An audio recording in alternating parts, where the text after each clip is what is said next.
Yeah.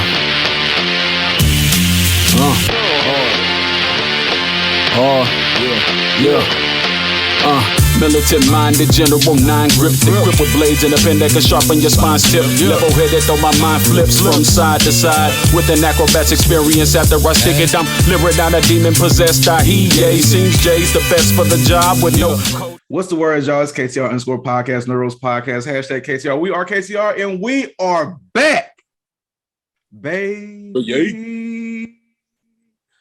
From our little moment hiatus we had, just had to take a little break, everybody need to get the juicer charged and everything, get back into the game and everything, life came at people in full effect, one of our co-hosts just had a baby and everything. Shout out to J-Bo with his new child that he's going to be walking with Elias. Boy, name is Elias. Yeah, but Elias, you say what? Middle name Samson. Not that. But Elias worked perfectly fine. Grab my guitar for that part. You should have said you was gonna say walk with a lion, so I could just hit a quick ring. You know what I'm saying? That entrance. But yeah. But you might catch him in a kimono eventually, so then that'll be nice. Well, like I said, we are back. We are ready to give y'all some content, ready to give y'all some shows. We are live and direct. And this is episode 43 for y'all for Ronda Rousey podcast, hashtag KTR. We are KTR. Before we dive into this episode, just do this one simple favor for us because it's been a minute. Follow us on all social media platforms, KTR _ podcast, Twitter, Instagram, Ronda Rousey podcast, Facebook, YouTube, Ronda Rousey podcast on all podcast platforms, Google Podcasts, Spotify, Anchor, Apple Podcasts, Podbean. We are on everything. And don't forget to get your merch at prowrestlingtees.com/KTR podcast. And don't forget to grab your tickets for Black Wrestlers Matter STL edition right here in the hometown where Royal Rumble was at in St. Louis, Missouri. That will be on February 19th, starting at 6 p.m. And if you cannot make it there in person, we will also be offering a live streaming service as well. We'll drop the links in the description, the info. If you're looking at this on YouTube, if you're looking at this on social media, if you're looking on any podcast platform, it'll be right there. Just look in the description and we got y'all. Now let's get down to this because it's been a minute. And like we said, we're speaking about hometown with Black Wrestlers Matter being here. We had another big event that was here in St. Louis as well, which was the Royal Rumble, which starts off the road to WrestleMania. And right now, their road is looking a little rocky right now. But no, for real though. Royal Rumble, it was a good overall show, I think because it was the first time that a WWE show was in St. Louis since the pandemic. So that's the first thing. Secondly, it came back to the Dome, which was home of the former St. Louis Rams Stadium, with that being in use. So that was a big thing as well. And no, it was just a good, big feeling. We had our hometown hero come back in town and show us some love with Randy Orton. Also, shout out to Reggie, too, as well, for showing up, doing all his great community service work around not just the St. Louis area, but the community as well, with the inner city and the county, all the things he was doing with the Boys and Girls Club, the Jack and Joan Kersey area over there on the east side, and also with the Boys and Girls Club as well down in our counties and area. Like it was just a good overall feeling of what accumulated and happened during this week of Royal Rumble week. But enough of that good stuff, enough of the small talk, no sad stories. Let me get y'all opinion, just an overall opinion of the Royal Rumble. J-Bo, we're gonna start off with you first. I was actually looking forward to hearing Harv's opinion first, but we're gonna say that best for last. That's right. Okay. Let's see. If we're talking specifically about the Royal Rumbles at the Rumble, because I thought all the matches themselves were fine.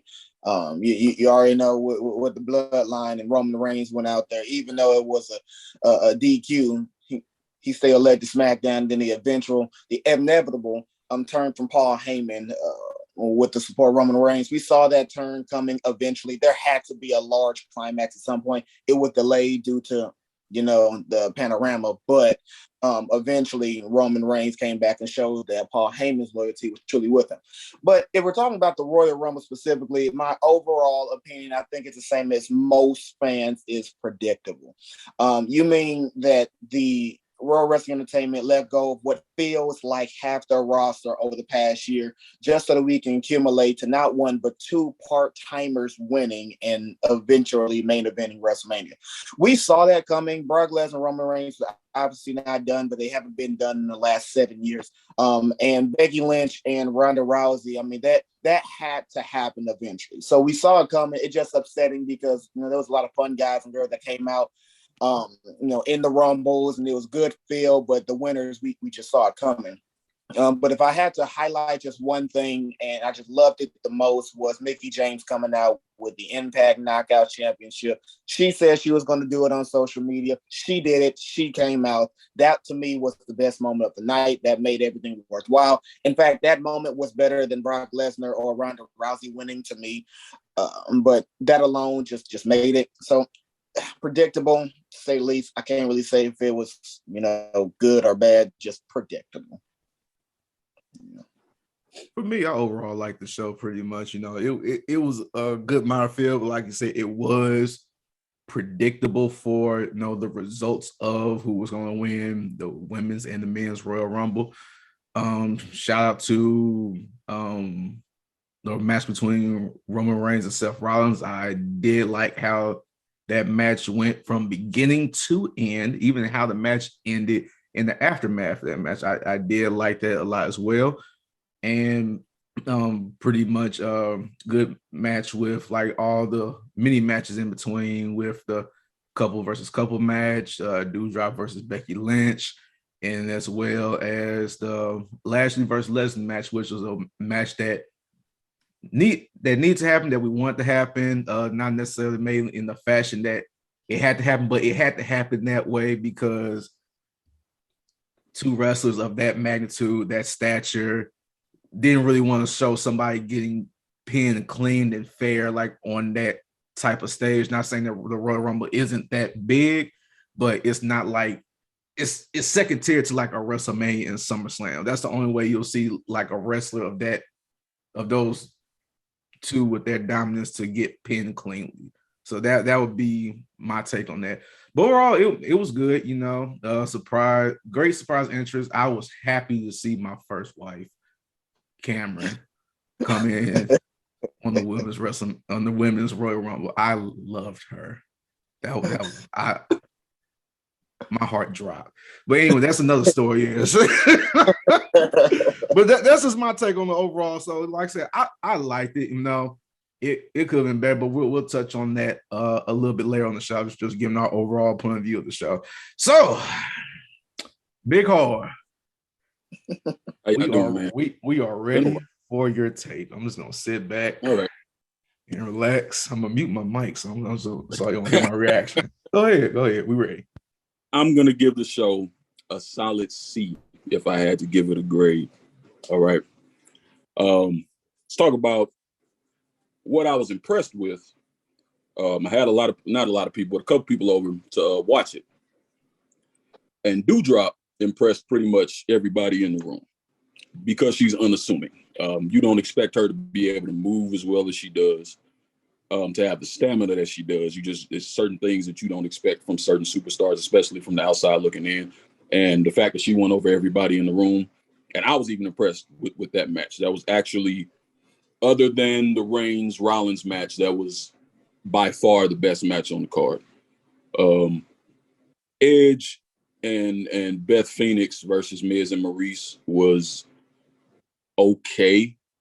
It was for their ages, they getting up there for their ages. They put on a pretty good mixed tag match. Not mad at that. I am mad that both title matches on the card ended in less than savory conditions. All right. I get why, because everybody was protected at that pay-per-view. And they kind of had to going into WrestleMania season with as thin a main event roster as they have, they really couldn't. They couldn't bear to have anybody lose. And I understand that, but for having both title matches at the Royal Rumble end like that, to me, was trash. Brock Lesnar at this point in time is trash. Okay, he's a part-timer. He just suplexes. He just F5s. That match with Bobby Lashley that I was hyped for, that everybody was hyped for, because it was one of the last dream matches of our era, was trash for two athletes of their caliber. And that's largely due to Brock Lesnar's laziness that we know of from the past 5 years. The man don't like to do nothing. All right. Going on with that, he came in number 30 and won the Rumble. There were no surprises in the men's Rumble. There was zero. There was no hype to that Rumble at all. That was the quietest I'd heard St. Louis for the entire show, was that Rumble, except when Randy Orton came out, Rey Mysterio, a couple pops. But the only reason the people got hyped during that match was to count. The women's Rumble, I think it's the second year in a row that the women's Rumble, in my opinion, outshined the men's Rumble. Not only due to the appearances of all the past people, because I feel like they really need to lower that down in the women's division and maybe shrink the Rumble down a little bit. I don't know. I want to throw my 2 cents in there real quick, because the thing about it, like, as the show's going on, I did like notice how like the crowd reaction was like dying off, and one thing, I could see from like your standpoint of saying like how, you know, because it really wasn't any like surprise entrance in the men's Royal Rumble, for first thing, and secondly as well is that the show ran late.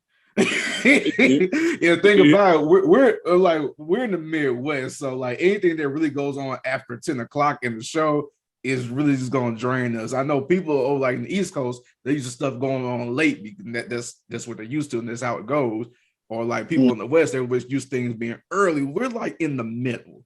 And so if that ended at 10 o'clock, I may feel like it'll just be a little bit more energy left. But the fact of the matter is that since they had the couples versus couple match leading up to the men's Royal Rumble at like 9:45 and ending at 10 o'clock, people in the seats like, man. Yep.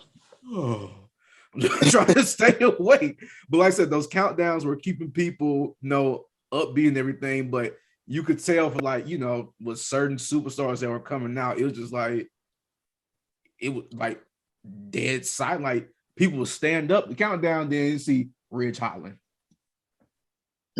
Like dude, the Rumble, but that too is to my point.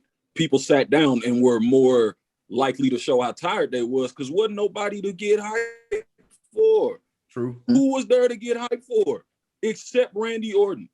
Yeah, like when Randy Orton came out, that's when all the energy came up. So yeah, that was it. Rey Mysterio always gets a pop.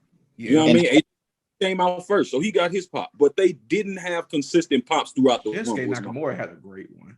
He did, but people love to sing his theme song. Exactly. Everybody was like, dang, everybody loved him. Like they were.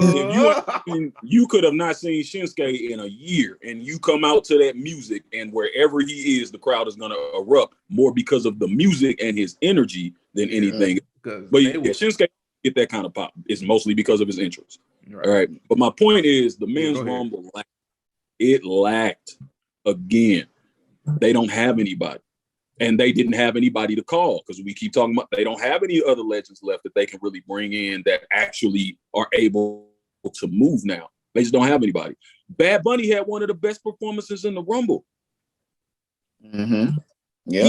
I mean, I'm actually impressed with dude again. He's actually not bad as a celebrity guest in the ring. You know, so I don't want to get off too much. I know we're gonna go into details, but I feel like it was very average. The Rumble match for the men was terrible. The Rumble match for the women was better. It still wasn't a great Rumble, but it was good. And the Reigns match was good. The Lynch match was good. The tag match was okay. Montez Ford got a pretty good pop too. I was happy that he got a pop. He did. Much bigger than Anderson. But yeah, overall it was average, man. It was largely average. I would say the difference between Montez Ford and Angelo Dawkins because the thing about when Montez Ford came out, he actually gave the crowd, some energy and attention. When he came out, he gave a little presence, showed the cup and everything. Then ran to the ring. Angelo Dawkins came out, But you gotta be real. I mean, we being real. It's a valid point. It's a valid point. It's a valid point, but I'm saying, if you be real, it's valid. I'm being honest. That's just I said that's just one. That's just one of the points. You're not lying, but be real. All right. Dawkins is respectable. Yeah, well, I love and respect Dawkins a lot. But I'm just saying, he's not my forward. Is what I'm regard. He could have came out hyped doing his little cooking and all that. He wouldn't have got the pop that Montez Ford. He wouldn't have got it. That's all I'm saying. It is what it is. I mean, if we're gonna okay, let's dive into the men's Royal Rumble real quick. And just talk about that because of the fact is just like that. They need to utilize that match that's the perfect match to build up somebody without trying. Yes. It really is. And the fact that they just threw Brock Lesnar in there to win, just so you have a straight line to WrestleMania. The way that the match ended with Lashley already set him up for WrestleMania is my thing. Yeah, exactly. When he lost that, we knew what was coming. Yeah, you knew what was going to happen, right? But He didn't need the Rumble to make that happen. That's why Rumble challenge for the other title. That's what I figured. That's where I was getting at with this men's Royal Rumble at the end. Like that's what should have happened. Yeah, with the build up to see who would face Bobby Lashley at WrestleMania, because obviously you want Lesnar to fight Reigns. You could have just threw him in because WrestleMania is at the beginning of April. The only pay-per-view next is Crown Jewel, and I think that's it. I don't know if they're doing something in March. But like I say, if you're just gonna throw a part-timer in there, it's no point just have like a lingering storyline of a wrestler that's not going to be there all the way up until April. Because you could just throw anybody out there. You could just have Reigns just fight two random people leading up to WrestleMania, and then you have Brock Lesnar come out some point, and just have that match, because that's what you want. This could have been the easy way to build up or develop somebody on this roster, but at the same time, like I said, the roster is also depleted. The main to piggyback off the Rumble issue is that their focus is Lesnar. Their focus is Reigns. Their focus isn't even the Royal Rumble. Their focus isn't even the wrestlers in the Royal Rumble. The Royal Rumble was nothing more than a muse to make the inevitable Lesnar versus Reigns clash at Mania just that much more interesting. And you can tell because not only were they lackluster, but if you actually look at the wrestlers who came out, half of them were tag team wrestlers. Yes, that it was drenched with tag team wrestlers in this. That's all it was. So that also killed out, the energy. Because you see Montez Ford, but you already know, okay, well, one of the picks has to be Angelo Dawkins. You see Rey Mysterio's son come out, so one of them has to be Rey Mysterio. You see Rich Holland comes out, so one of them has to be Sheamus. So it by each person, it also kills that off too. So there was no goal, there's no focus. In fact, in your opinion, who could have won? Let's say in our dream where, the focus was going to be toward Bobby Lashley for the WWE Championship. Who in this Rumble would have won, in your opinion, should have won to eventually fight Bobby Lashley? That way they would have left Lesnar and Reigns alone. Unfortunately, this is this the only person it would have to be Drew McIntyre. That's really like the only person that was in this Royal Rumble match that could have done it pretty much, in my opinion. But two things about it, and I still remember the whole thing that says as long as Bobby Lashley has the title, you can't face him. And also Drew McIntyre's on SmackDown. When you win the Rumble, it don't really matter. Yeah, it doesn't matter. But like out of everybody that was in the Rumble that I'm trying to think about, that's really the only person, because there's not really much of a buildup of anybody else that was in that match. And like the only wrestler that with a good status in that makes sense, it would have to been him, because you could just recreate that whole storyline from last year of when they faced off against each other and just be another rematch. But Yeah, besides, it built itself. It didn't need to sacrifice the Rumble victory for that. It built itself. right. It was already there after the help and the betrayal by Paul Heyman. It was already there. Exactly. You know that wasn't wrong. And also a thing with the men's Royal Rumble, it also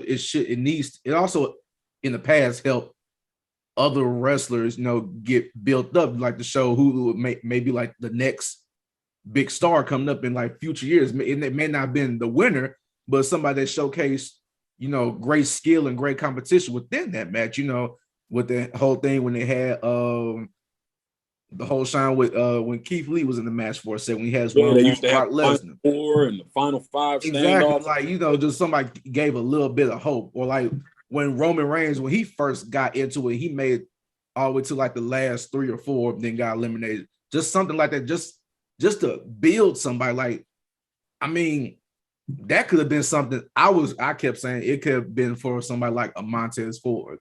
Yeah. Like, just like he was in there like at number 6. Could have just last like a little bit longer. It's like I said, Final 4 at the max, no Final 6, just to build somebody, just as like, okay, he could possibly be next up, but there wasn't that at all. No, when Lesnar came out, they fed everybody to Lesnar. He cleaned the ring out until it was him and Drew. Yep. He even threw Randy out faster than I thought he was. You know what I mean? Like, they fed the entire roster the whole idea of a final standoff, the whole idea of what you're talking about, somebody getting built right there at the end. They threw it out the window for Lesnar. And you don't have to do that no more because he's Brock Lesnar. Right. Even if he didn't have to toss everybody out and then take the victory. He could have still been somebody could have been built just off eliminating him. Yep. So many opportunities to kill somebody. And they chose to feed everybody to Lesnar. Crazy. Another that's coming up with like the Lesnar and even Ronda we'll talk about them winning is the pure fact that neither Lesnar or Ronda Rousey needed to win. So in other words, Ronda Rousey or Brock Lesnar, they could literally show up tomorrow and be like, I'm done. I don't really want to be here anymore. And they could leave. And they good. It's not going to hurt them, not going to hurt their career. It will only hurt the Rumble. But you had almost every other wrestler in that Rumble who would have not only won, but would have sacrificed their body and blood for the next 10 or so years after winning the Rumble and like carry the company and make the Rumble worthwhile. But you got 2 people here that literally just won it just for storyline purposes. Nothing they actually need. So it just once again devalues the winning just a bit more with that in mind. It really did. It really did. And like I said, we could transfer over to the women's Royal Rumble now to talk about that because I think we touched on everything. Oh yeah, one more thing about the men's Royal Rumble. Kofi Kingston botched the spot. Yeah. Well, I was like, that wasn't supposed to happen. I was hurt. Watch on TV and you could see like the crowd was like, ooh, like everyone was a little hurt. The fact that they not make it. And but I had to give the ref, I got to give them props because they could have just BS'd it. They could have been like, no, he kind of like grazed the floor. He didn't really touch it. No, like, hey man, you touched the floor, you're out. So I do got to give him respect for calling it as it was. As heartbreaking as it was, they did make the right call. Yeah. Well, the ref was he played that really well. I don't know if he had like a mic in there, somebody tell him what to do, but it was like so confused, like, okay, let's review the play real quick. Okay, what happened? Did he really touch the floor? And then like there's like a small conversation, like, yeah, you touched the floor. You got his feet were firmly planted on the floor. He didn't see nothing. Planted. That boy landed and then put his feet up.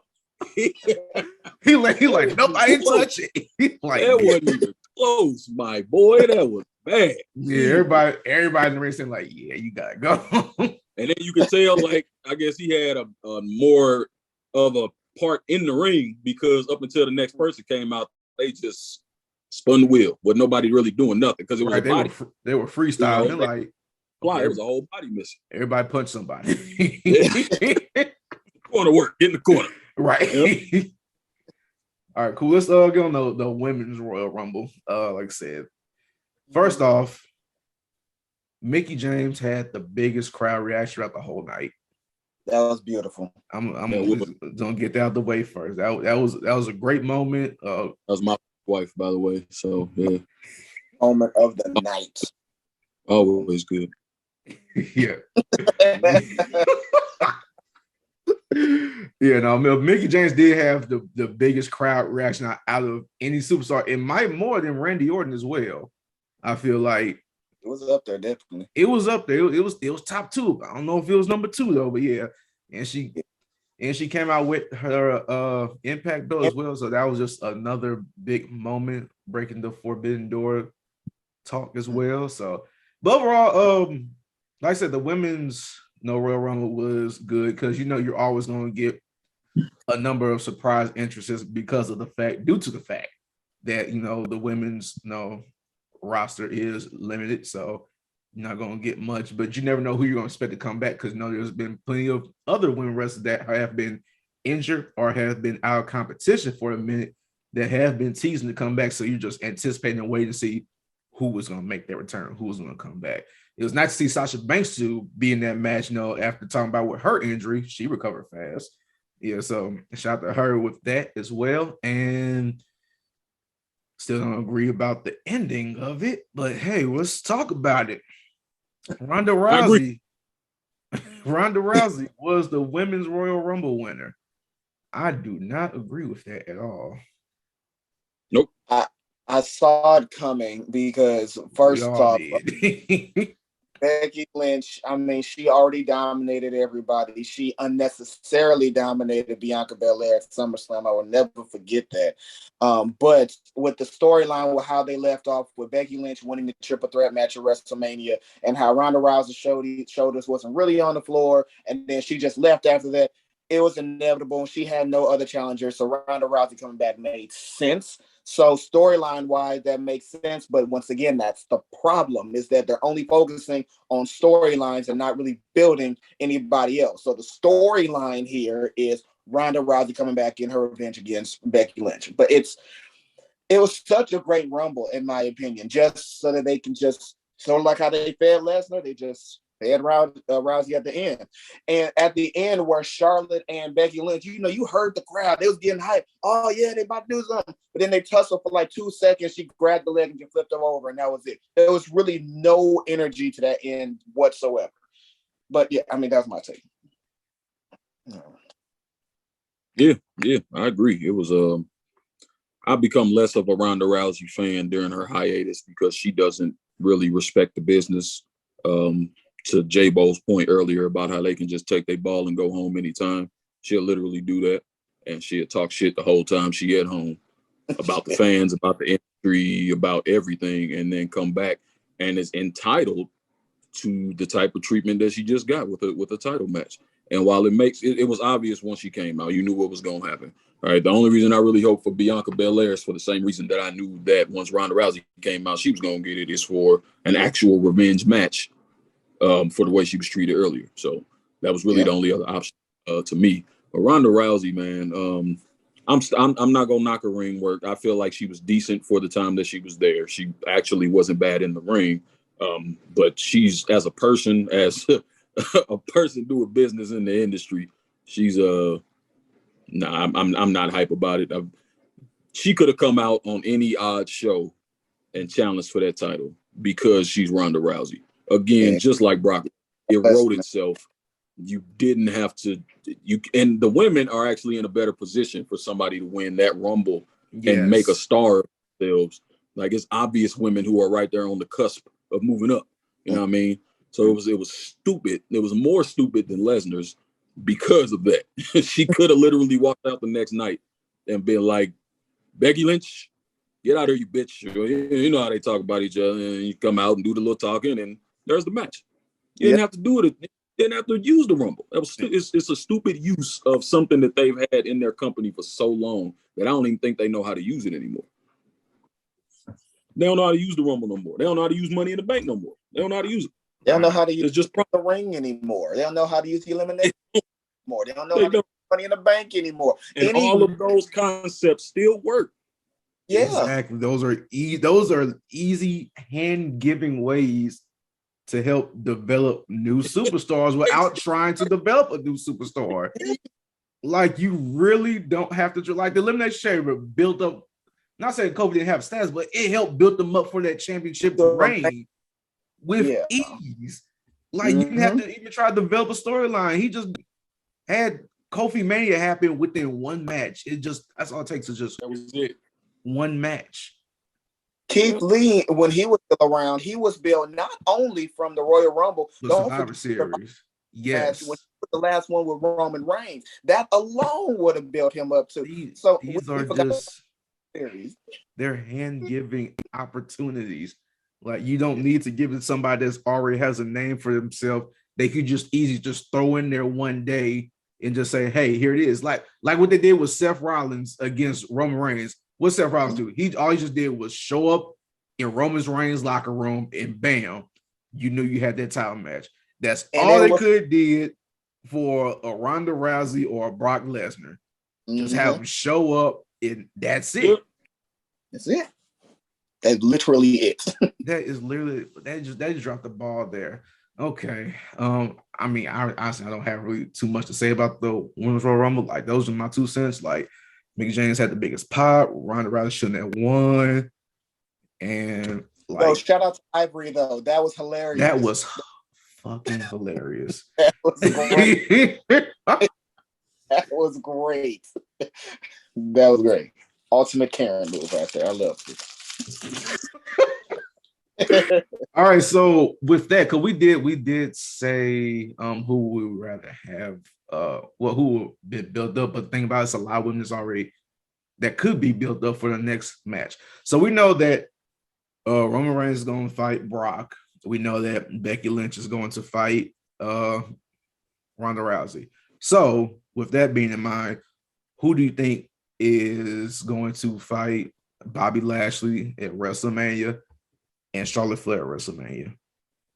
So, in my opinion, I think, well, what they should do is they should go back down to Bianca Belair route for Charlotte Flair. That'll be the only way that match will have like some strong prominence, especially Bianca coming off of a strong WrestleMania last year.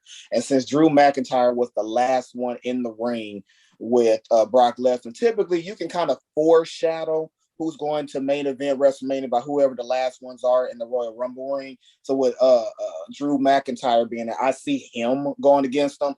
I would have put, some faith in AJ Styles, at least lasting to the end. I think AJ Styles versus Bobby Lashley would be a mixed match, but he's like one wrestler. He had not fought for the title, and he's showing himself as a face now. And I can see that as a potential as well. What you think, Harv? Yeah, I was thinking AJ myself, because he can have a good match with anybody, and he hasn't been main event for a while. But really, the most viable option, the option that makes the most sense, is Drew McIntyre. Yeah, that builds itself. And really, who else do they have? It always comes back around to that. Who else do they have that they can throw in that spot right now? True. So they have other wrestlers. They just have not built them up enough for them to be in that spot. They have exactly. So they don't have anybody prepped and ready to go. Ain't nobody full seasons out ready. Ain't got nobody.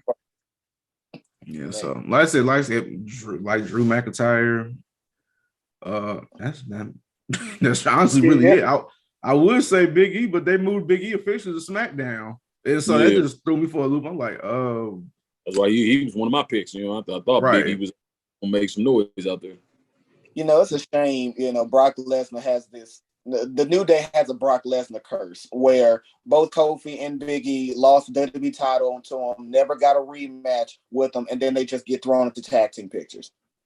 That is honestly the Lesnar curse, and I hate, because Big E would have been great. I would have loved, even if he didn't win, just to make it to the end. But yeah, he's tag team again now. Right, because they really put Big E together because Xavier Woods got hurt, so they want a tag team. That's really what's going down right now.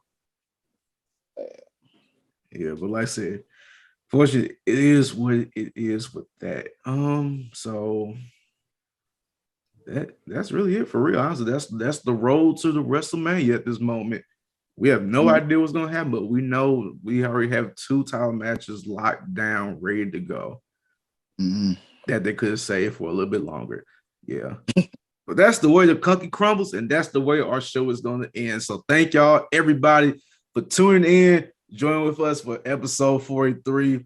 I'm glad y'all came back to listen to us after our little hiatus, but we're back. We're better, and we're going to give y'all that content. Be on the lookout for more stuff to come, more new stuff to come. Appreciate y'all for supporting us, showing the love. And also, before we sign off, there's one little thing for us real quick. Follow us on all social media platforms, KTR_podcast, Twitter, Instagram, Know the Roast Podcast, Facebook, YouTube, Know the Roast Podcast, all podcast platforms. Google Podcasts, Spotify, Anchor, Apple Podcasts, Podbean. We are on everything. And don't forget to get your merch at ProWrestlingTees.com/KTR Podcast. And don't forget to grab your tickets for Black Wrestlers Matter St. Louis edition, February 19th. 6 p.m. Saturday night. Grab them tickets. Tickets is in the link below, description below. You know the good stuff and all that. If you can't be there in person, we got a live stream for you too as well. Buy the live stream. Watch it live. See some wrestlers coming here. We got Big Swole in the building. We got Tuli Lynn in the building. We got ACH in the building. We got Mike Outlaw in the building. We got Camaro Jackson in the building. We got many more in the building. We got a lot of people in the building. They're there. They're going to be there. Putting performance in for y'all. If y'all want to do a sponsorship too, any podcasts out there, anybody, wrestlers, anybody, hit us up because you can sponsor a match. We still got a few matches left to sponsor. Yeah, go do that. Go grab that real quick. And like I said, that is all the time that we have for today. Thanks for tuning in. KTR, #KTR, and we are out. What should they do, Big Harv? Man, look. All right, we got videos. Okay, we got all the content. All right, we got the merch. We got the tickets for sale. We got the streams. Pump all them numbers, man. We got all the numbers for you to pump. All right, there's several different sets of numbers y'all can pump right now. Let's get to pumping, baby. All right, we gave y'all a break. We took the off time. We back. All right, let's do this. Pump them numbers. Yeah.